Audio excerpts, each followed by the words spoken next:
राहुल गांधी आज बिहार पहुंचे हुए हैं और अपनी पार्टी के नेता कन्हैया कुमार की पदयात्रा में वो भी शामिल हुए और उन्होंने आह्वान किया था सफेद टी शर्ट पहन करके जुड़िए, आइए हमारे साथ पदयात्रा में चलिए। अब देखते हैं कितने लोग सफेद टी शर्ट में थे। राहुल जी के अलावा मुझे तो नहीं दिखाई दे रहा कोई। पुराना शॉर्ट्स भी हो सकता है। आज वाली तस्वीरें चलाई ना, आज वाली तस्वीरों में बहुत लोग हाँ, तो उसमें देखेंगे सफेद टी शर्ट पहनकर कितने लोग आए हैं। ये तो सफेद रंग तो ऊपर से ही दिख जाता है, इसमें तो है कांग्रेस टी शर्ट दिख रहे हैं सर सफेद वाले। चलिए ठीक है, तो इसकी हम लोग बात करेंगे।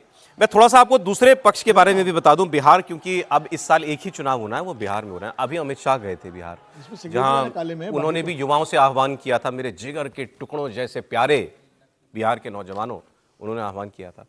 तो वो वहां जाकर जो उन्होंने कुछ बातें कही थी, कुछ और उसकी रिपोर्टिंग हुई है, तो वहां क्या क्या उन्होंने संदेश दिया। तो पहला उन्होंने, क्योंकि गठबंधनों की लड़ाई है वहां पर, एनडीए और दूसरा महागठबंधन, उन्होंने अपनी पार्टी वर्कर्स से ये कहा 243 सीटें हैं बिहार की, हर सीट पर यह समझ के लड़ो कि भारतीय जनता पार्टी लड़ रही है। कोई भेद मत करना कि ये यहाँ बीजेपी का उम्मीदवार है कि जेडीयू का उम्मीदवार है कि हम का उम्मीदवार है कि एलजेपी का उम्मीदवार है। हर सीट बीजेपी की सीट है, ये मान के लड़ना। ऐसा पिछले चुनाव में नहीं था। पिछले चुनाव में चिराग पासवान घर में ही छेद कर रहे थे, मतलब नीतीश कुमार की वोट काट रहे थे वो। हालांकि ऑफिशियली वो नहीं थे गठबंधन के अंदर, लेकिन उनको यही काम सौंपा गया था। इस बार बताते हैं अमित शाह जी ने जाकर ये स्पष्ट रूप से कहा कि कोई डिवीजन नहीं होना चाहिए और कोई भेद मत करना अपने और दूसरे वर्कर के अंदर। सारी सीटें जीतनी है, अच्छे से अच्छी जीतनी है। 225 सीटें जीतने का लक्ष्य एनडीए ने वहां पर रखा हुआ है। दूसरा, उन्होंने एक कुछ डेटा दिया और उन्होंने कहा इस पर काम करो, जीत तुम्हारी हो जाएगी। क्या डेटा था वो? ऐसे बूथ जो भारतीय जनता पार्टी कभी नहीं जीती या कई दशकों में नहीं जीती, उन्होंने कहा हमने ये इस पर काम करना शुरू किया मध्य प्रदेश के चुनाव में, सबसे पहले लोकसभा इलेक्शन से पहले। और मध्य प्रदेश में हमने ऐसे 13% बूथ जीत लिए जो हमने कभी नहीं जीते थे। इसको, स्ट्रैटेजी को आगे बढ़ाया महाराष्ट्र में पिछले साल, और फिर यह संख्या बढ़कर 21% बूथ की हो गई। जहां कभी बीजेपी का झंडा नहीं चला, वो 21% बूथ भारतीय जनता पार्टी ने जीते। और एमपी और महाराष्ट्र दोनों ही राज्यों में आपने देखा कि बिल्कुल अप्रत्याशित जीत, वन साइड लैंडस्लाइड विक्ट्री मिली है भारतीय जनता पार्टी को। तो ये उन्होंने एक फॉर्मूला दिया है। और तीसरी बात, अभी हम लोगों ने बहुत चर्चा की कि जेडीयू पर और एनडीए के साथियों पर ये मुस्लिम बॉडीज का दबाव क्यों नहीं काम किया वक्फ बिल पर, उन्होंने समर्थन कर दिया बिल का। ये बाय एंड लार्ज ये मैसेज है कि मुस्लिम वोट की चिंता मत करो, ना हमको बहुत पहले मिलता था और ना इससे बहुत घट जाएगा। कहाँ अब जो एका होनी चाहिए, हमारा मैसेज जो है यूनिफाइड मैसेज होना चाहिए। मतलब हम अलग अलग सुरों में बात ना करें, इससे हमारा जो कोर वोट है वो इंटैक्ट रहेगा और वो एग्रेसिवली आकर के वोट करेगा। और हो सकता है इससे कुछ पोलराइजेशन हो तो हमें उसका फायदा ही होगा, नुकसान नहीं होगा, भले ही हमारा कुछ मुस्लिम वोट चला भी जाए। अब मैं आपको सुनाता हूं गिरिराज सिंह की बात, जिन्होंने राहुल गांधी पर कमेंट किया है। और उसके साथ साथ कल एक मैंने आपको बयान सुनाया था यूपी में सांसद इमरान मसूद का, जो ये कह रहे थे कि मुसलमानों ये छोटी छोटी कश्तियां छोड़ो, बड़ी नाव पर सवार हो जाओ, समंदर में बहुत तूफान है। मैसेज साफ था, क्षेत्रीय दलों को छोड़ो, बड़ी पार्टी कांग्रेस के साथ जुड़ जाओ। वो फॉर्मूला क्या बिहार में भी अपनाएंगे? और अगर अपनाएंगे तो लालू यादव और तेजस्वी यादव क्या कहेंगे इस पर, सुनिए। पहले अपना पलायन तो बचा लें कि कभी यूपी से केरल से यूपी बिहार में उनके आने से कोई असर नहीं पड़ने वाला है। बिहार में वो आवे, घूमे, भरम फैलावे। नीतीश कुमार और मोदी की सरकार है। 2005 के पहले का बिहार, 2005 के बाद के बिहार में देखें। उनके पिताजी 85 में कह के गए थे कि पेट्रोकेमिकल्स बनाएंगे। 2 बार एमपी बने, कभी नहीं बनाए। आए, घूमे, जाए, नौटंकी करें, भरम फैलाएं। उनको भगवा रंग से नफरत है, इसीलिए वो सफेद रंग चुने हैं। मूस मोटैया लोड हुई है उनके आने से। कोई समंदर में तूफान जबरदस्त है, लहरों के थपेड़े जबरदस्त हैं। ये छोटी किश्तियां टिक नहीं पाएंगी, जहाज पर सवार हो जाएगी। अब जहाज पर सवार होने का वक्त आ गया, अगर लड़ना है और नहीं मानोगे तो डूबने के लिए तैयार रहो। पार्लियामेंट के अंदर ईमानदारी के साथ देखने का काम कर लो तो तुम्हें तस्वीर साफ नजर आ जाएगी। मुझे बताने की जरूरत नहीं, तस्वीर साफ नजर आएगी। कि कौन पार्लियामेंट के अंदर संजीदगी के साथ तुम्हारी लड़ाई की और तुम्हारी बात कर रहा था और कौन हंसी ठिठौले कर रहा था। ये इमरान मसूद वाली बात क्लियर कर दूं, नेता बहुत कुछ जबान से कहता है, बाकी इशारों में कह देता है। अब उन्होंने कहा ना कि असेंबली संसद की तस्वीर देख लो, पता चल जाएगा कौन कितना तुम्हारे साथ खड़ा था। वो अखिलेश यादव की बात कर रहे थे। अखिलेश यादव और अमित शाह जी के बीच जब थोड़ा सा वार्तालाप हुआ था संसद में कि अध्यक्ष नहीं चुन पा रही है बीजेपी, तो उन्होंने कहा मैं बता देता हूं 25 साल तक आप ही अखिलेश जी अध्यक्ष रहेंगे, क्योंकि आप परिवारवादी पार्टी हैं, हम तो बहुत बड़ी पार्टी हैं, इलेक्शन कराना पड़ता है। तो उसके बाद अखिलेश यादव जी ने हंसते हुए यूं हाथ जोड़े थे अमित शाह जी के सामने। वो एक जेस्चर था वैसे ही बातचीत में, लेकिन वो पकड़ लिया इन्होंने। नहीं, लेकिन इमरान मसूद साहब किश्ती पे जा चुके हैं वैसे। वो कांग्रेस छोड़ करके समाजवादी पार्टी में गए थे। हाँ, जहाज छोड़कर किश्ती में अरे गए वो थे। किश्ती से किश्ती में ट्रांसफर हुए थे, हाँ। जहाज में आए। और फिर अब सवाल ये है कि जहाज कांग्रेस पार्टी है, इमरान मसूद का फॉर्मूला क्या बिहार में भी अपनाएगी कांग्रेस पार्टी और कहेगी कि सारे मुसलमान हमको वोट करो, ये छोटी छोटी किश्ती मतलब आरजेडी वगैरह के साथ जाने की जरूरत नहीं है। और किश्ती के कैप्टन कौन है? राहुल गांधी। क्यों त्रिपाठी जी? सॉरी, जहाज के कैप्टन। हाँ, अब देखिए, हमने तो यही सुना था कि जब तूफान आता है तो जब ज़्यादा बड़ा तूफान आ जाए तो छोटी छोटी किश्तियों में तैर के जल्दी जल्दी लोग निकल जाते हैं, क्योंकि उस वक्त तो मुश्किल होती है ना। एक जहाज फंसेगा तो पूरा डूब जाएगा, छोटा सा भी छेद बड़े जहाज को डुबा देता है। लेकिन अगर किश्ती है तो आप बड़े जहाजों में छोटी किश्तियां होती हैं, वो आपात है तो किश्तियों में बैठाते हैं। किश्तियों में होता है, आपातकाल के लिए होता है कि उससे लग के आप किसी तरफ, जहां जिस तरफ मान लीजिए कि बड़ा जहाज है तो उसको मोड़ भी नहीं पाएंगे, तो समुद्र में तो एक तरफ से तूफान आता है तो छोटी किश्ती में आप जल्दी उस तूफान से बाहर निकल सकते हैं। खैर, इसको छोड़ भी दें। क्या कांग्रेस पार्टी को यह समझ नहीं आ रहा है कि आप मन मन में हंसते रहेंगे, लोगों को पता नहीं चलेगा कि आप हंस रहे हैं। आप लगातार मुसलमानों को कह रहे हैं कि भाई हमारे अलावा किसी और की तरफ मत जाओ। किसकी तरफ इशारा है? कोई आप भाजपा से तो यहां लड़ नहीं रहे, भाजपा से तो जितना लड़ना था आप लड़ चुके, आप दिखा चुके। अब आप लड़ रहे हैं क्षेत्रीय पार्टियों से। तो क्या अखिलेश यादव को यह बात नहीं समझ में आ रही? क्या तेजस्वी यादव, लालू प्रसाद यादव को यह बात नहीं समझ में आएगी? क्या जो देश की दूसरी पार्टियां उनको यह बात नहीं समझ? ममता जी तो पहले इनको खारिज कर चुकी हैं। मुझे लगता है ये साहस का काम है जो कांग्रेस कर रही है, और अच्छा है। मैं बार बार कहता हूं किसी भी पार्टी को अपनी ताकत बढ़ानी चाहिए, लेकिन क्या इसकी वजह से जो क्षेत्रीय पार्टियां हैं वो कांग्रेस को दूसरी तरह से देखने लगेंगी? नंबर एक।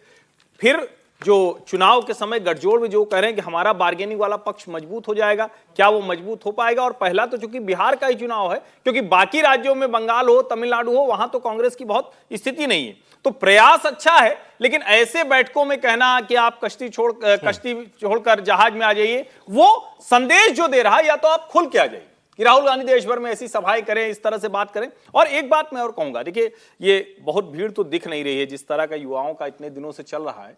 बड़ी भीड़ होनी चाहिए। 25-30 गाड़ी जुटाना आजकल तो, और बिहार में तो स्कॉर्पियो, यूपी बिहार में तो लाइन लगी रहती है। आपने कह दिया 20 नेता लेके आ गए।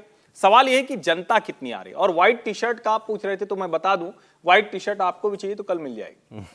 कांग्रेस फ्री में बांट रही है।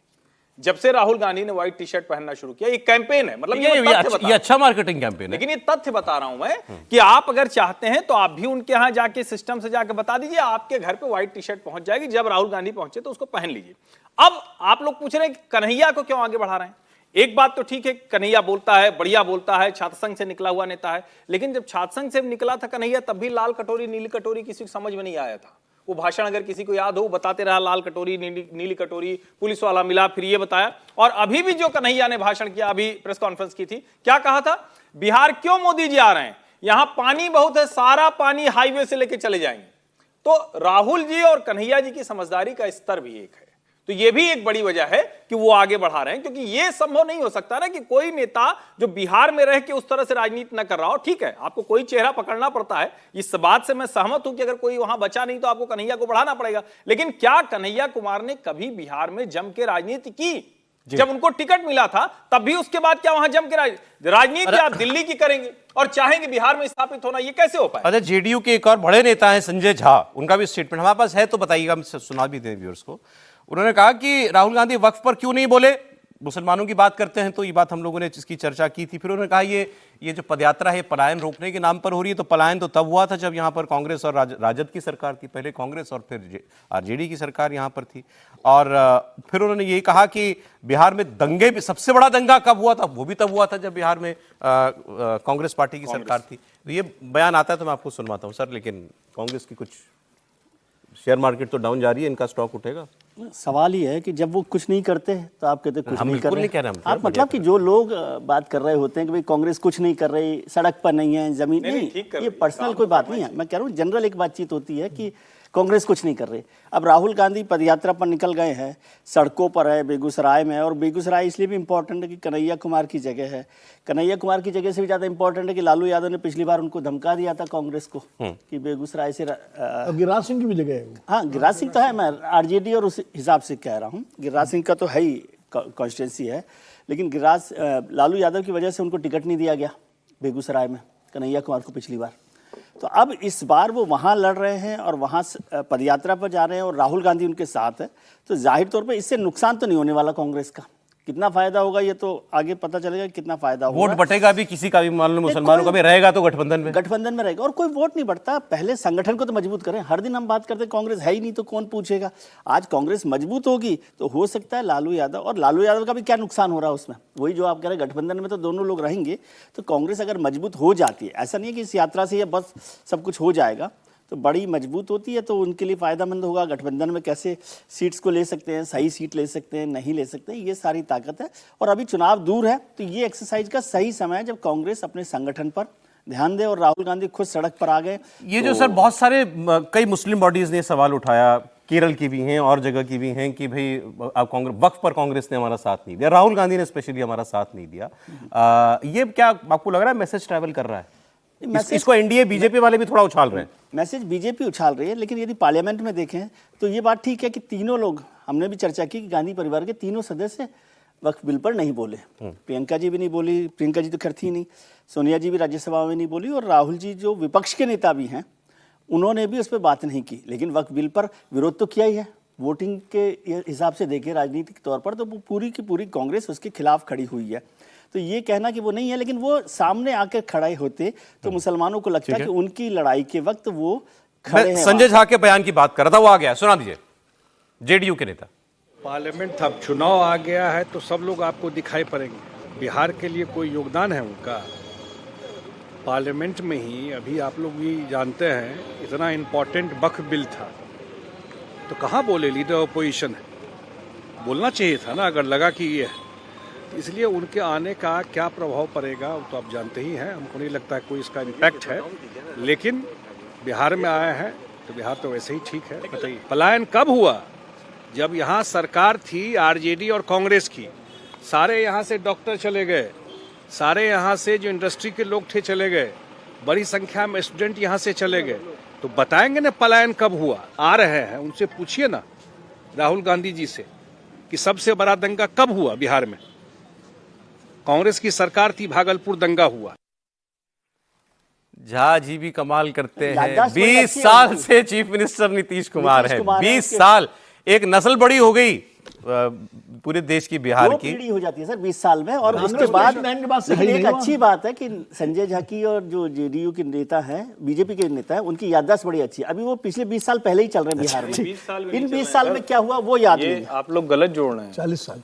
40 साल पहले चल रहे हैं, 35 साल पहले, 89 से, क्योंकि 35 साल पहले थी कांग्रेस की सरकार। कांग्रेस नहीं, ये तेजस्वी साल ना बोल रहे हैं। 20 साल और पहले तक सचमुच बड़ा विचित्र है कि अगर वो कह रहे हैं कब भागे, कब हुआ, रैली में ये सब ठीक लगता है, लेकिन जब आपसे इस तरह का सवाल पूछा जा रहा है तो साफ साफ बात कीजिए ना। 20 साल से आपकी सरकार है, नीतीश कुमार ही सरकार चला नहीं, लेकिन अब वही बात हुई है ना कि नीतीश कुमार बिहार में बिरयानी का चावल और समोसे का आलू है, इसके बिना कुछ नहीं हो सकता। अब आलू निकाल देंगे समोसा रहेगा, चावल के बगैर बिरयानी बनेगी। जो कभी लालू जी कहा करते थे अब वो अपने बारे में। हाँ, लेकिन वो परिस्थिति क्या अभी भी है? सवाल ये है, हमने इस पर बहुत बात की है कि उनकी हेल्थ को लेकर के इश्यूज हैं, उनके बयान जो है कई बार जो है बहुत मुसीबत में डाल देते हैं उनकी और पार्टी को और बीजेपी को। लेकिन बीजेपी ने तय कर लिया है कि चेहरा तो नीतीश ही है, इसकी ऑफिशियल अनाउंसमेंट भी हो चुकी है। अब मैंने जो बताया आपको, वो हारे हुए बूथ पर बीजेपी ने कहा है काम करो और कोई अंतर मत करो अपने और दूसरे के उम्मीदवार में।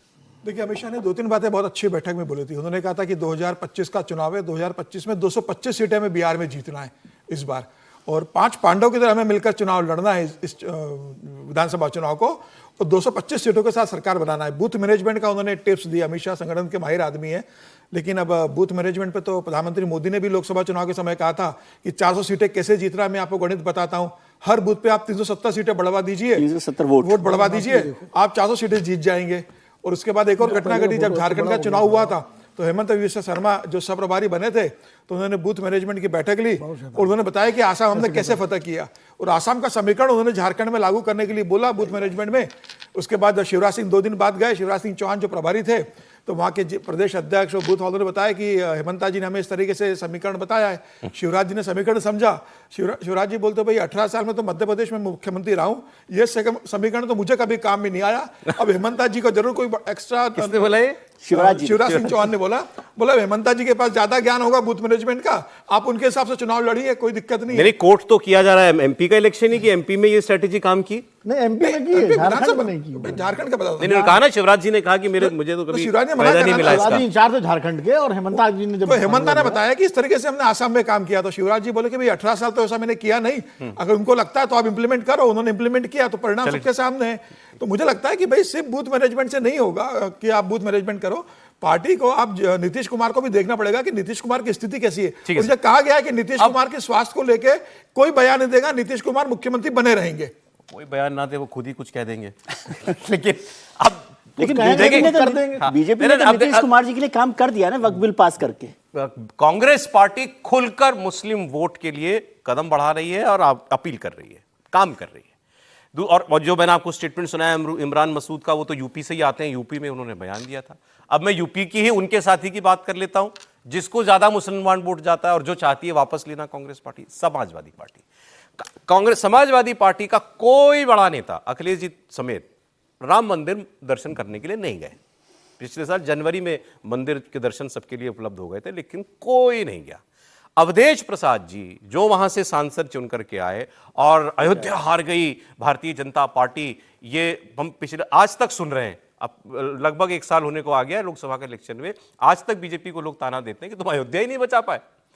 वो अवधेश प्रसाद जी बाईपोल में अपने बेटे का चुनाव हार गए, उनका बेटा वहां से विधानसभा का चुनाव हार गया, तो उन्हें राम जी की याद आ गई। वो गए राम जी के दर्शन करने के लिए और बाहर निकल करके कहा हमारे तो रोम रोम में राम है। सुनिए। हम लोगों ने दर्शन किया और प्रभु श्री राम से निवेदन किया कि सभी देवतुल्य मतदाताओं को सुख समृद्धि रखें, प्रभु श्री राम के बताए हुए रास्ते पर चलकर देश का उद्धार कर सके, यही प्रार्थना मैंने किया। आपको पता नहीं है, राम तो हमारे रोम रोम में, हमारे बाबा का नाम राम नेवल, हमारे पिताजी का नाम रामोद, हमारे पिताजी का दुखी राम, हमारे भाई का नाम राम अवध, हमारे मामा का नाम परशुराम। तो राम तो हमारे रोम रोम में है और हम बहुत ही भाग्यशाली हैं। हमारा जन्म यही हुआ है और हम यहीं पढ़ते थे साकेत में, और उस समय तीसरे चौथे पांचवें सीता रसोइया क्या क्या दर्शन करते थे, और मैं राम का दर्शन हमेशा करता था। नेताजी को प्रभु श्री राम जब बुलाएंगे तुरंत आएंगे, जल्दी आएंगे। इतनी श्रद्धा इतने परिवार में उन्होंने बता दिया सभी राम है, उनके नाम का मतलब, अवधेश का मतलब भी अयोध्या का राजा है, रोम रोम में राम है। चालीसा भी पढ़ी थी इन्होंने। नहीं, देखिए रोए भी थे राम जी उसमें तो कहीं कोई संदेह नहीं कि इस देश के हर व्यक्ति की जो मूल संस्कृति है वो राम की ही संस्कृति है। इसमें कोई याद आए, लेकिन अब राम जी, अवधेश जी की भी राम की ही संस्कृति है। लेकिन दुर्भाग्य देखिए इस देश का, और नेताओं का चरित्र और चेहरा भी पहचानिए। यही अवधेश प्रसाद थे, लोकसभा का चुनाव जीते। एक इनकी पार्टी के कोई शुक्ला जी आए थे, कोई पदाधिकारी थे, वो राम नाम का पटका लेकर आए, और जैसा होता है कि अपने नेता को आदमी पहनाता है कुछ न कुछ, वो पटका उन्होंने पहना दिया। उस वक्त कोई टीवी वाला भी था, उसने माइक लगा दिया, उसने कहा कि अरे ये तो आप ऐसे कह रहे थे, देखिए आप तो दर्शन करने भी नहीं गए, राम का पटका है। तो कहे अरे वो शुक्ला जी हमारी पार्टी के आए थे, पहना दिया, हम थोड़ी ना कुछ, अब पहनना पड़ता है, कार्यकर्ता लोग आ जाते हैं। तो ये अवधेश प्रसाद है। फिर अवधेश प्रसाद जी हनुमान चालीसा पढ़ रहे थे, वो भी हम लोगों ने कहानी कुर्सी की में आपने जरूर देखा होगा। हनुमान चालीसा भी नहीं याद थी, इसका मतलब कि उसी दिन पढ़ना शुरू किए। इसमें कोई बुराई नहीं है, इसे ये हिंदू धर्म में किसी को सब आता हो बिल्कुल नहीं होना चाहिए। ये हम कोई एक लकीर के फकीर वाले नहीं है। कोई हनुमान चालीसा पढ़ता है, कोई देवी स्त्रोत पढ़ता है, कोई राम महिमा पढ़ता है, कोई शिव महिमा पढ़ता है, कोई कुछ और पढ़ता है। लेकिन आप जब दिखावे के लिए करते हैं, और अब अभी अभी तो बेटा मिल्कीपुर हारा ना, अभी अभी तो हारा, उसके पहले तो आपको नहीं बुलावा आ रहा था। वहीं तो है, कितनी दूर है मिल्कीपुर से, कितनी दूर है इनके घर से राम मंदिर जाना। और कमाल की बात यह है कि ये कह रहे हैं कि नेताजी को बुला नहीं रहे, नेताजी यानी अखिलेश यादव। ऐसा हो गया कि राम जी अखिलेश यादव बुला नहीं रहे, इन्होंने बोला है लोग कि चले गए। नेताजी को नहीं बुलाया। हाँ, बोला ना। जब बुलाएंगे तब उन्होंने कहा ना, अभी उन्होंने कहा कि तो जब बुलाएंगे इसका मतलब तो ये कि नहीं बुला रहे हैं। और सोचिए, करोड़ों लोगों को राम जी ने बुला लिया और अखिलेश जी को बुला ही नहीं रहे। जबकि अखिलेश जी के लिए क्या है, कभी भी लखनऊ से निकल पड़े, इटावा से जा रहे हैं, पहले वहीं हो ले, लखनऊ बाद में चले जाएंगे, कुछ भी कर सकते हैं ना। लेकिन इसका सीधा सा मतलब हुआ, राजनीतिक वजहों से आज उनको भी वो हवा दिखाई दे रही जिसको लेके लोग चंद्रबाबू नायडू और नीतीश कुमार पर तंज कसते हैं। अवधेश प्रसाद को भी राम जी के दरवाजे जाना पड़ा। मुझे लगता है अवधेश जी का वहां जाना ये आगाज है कि अखिलेश जी भी कुछ दिनों बाद वहां जाएंगे। अच्छा, आपको ऐसा विजुअल मिलेगा, ये मान सकते हैं बिल्कुल। अवधेश जी अगर गए हैं तो बिना अखिलेश जी की राय के नहीं गए होंगे, उनसे सलाह मशविरा करे गए होंगे। और जो उन्होंने कहा कि जब राम जी बुलाएंगे जरूर आएंगे, वो तो हमारे यहाँ मान्यता है कि तीर्थ स्थान पर व्यक्ति तभी आता है जब तीर्थ स्थान से बुलावा आता है। चलो बुलावा आया है, माता ने बुलाया है, भजन ही हम लोग करते हैं। और ये मान्यता मतलब हर धार्मिक स्थल की होती है। जब कोई मंदिर जाता है, केदारनाथ तो कहता भाई केदारनाथ बाबा ने बुलाया है, हम दर्शन करने आए, बद्रीनाथ आए, बुलाया हो। इनको बुलाया भी और अखिलेश जी ने भेजा भी। तो ये मान्यता है कि भाई राम जी की इच्छा हुई। वैसे हम लोग कहते हैं कि हुई सो जो राम रचि राखा, जो राम कहेंगे रचेंगे वही होगा। तो अवधेश जी की यात्रा के पीछे भी राम जी की प्रेरणा होगी और अखिलेश जी आएंगे तो उसमें प्रेरणा होगी और नहीं आने में भी उनकी प्रेरणा है। अपने अखिलेश, लेकिन आपको लगता है जाएंगे वो? हमें लगता तो है ये क्या रिकैलिब्रेशन है? ये अब विधानसभा चुनाव आ रहे हैं ना 27 में, 2 साल, तो 2 साल से पहले से बिल्डअप करना है उस चीज को। एक एंटी हिंदू इमेज बीजेपी बनाए अखिलेश यादव की, उसको काउंटर करने की तैयारी है ये कि कैसे जो है। इसीलिए कुंभ में गए थे नहाने। भाई कुंभ भी तो नहाने गए थे ना अखिलेश यादव, पहले हरिद्वार में डुबकी लगाई, उसके बाद वहां संगम में जाकर डुबकी ये लगाई। राहुल गांधी से बिल्कुल अलग है, वो ना कुंभ गए ना मंदिर गए। राहुल गांधी तो दूसरे रास्ते पर हैं, वो तो संविधान की बात कर रहे हैं। अखिलेश जी संविधान के साथ साथ, चूंकि चुनाव उत्तर प्रदेश में है ना, स्टेट तो अखिलेश जी का है, राहुल गांधी का थोड़ी स्टेट है उत्तर प्रदेश में।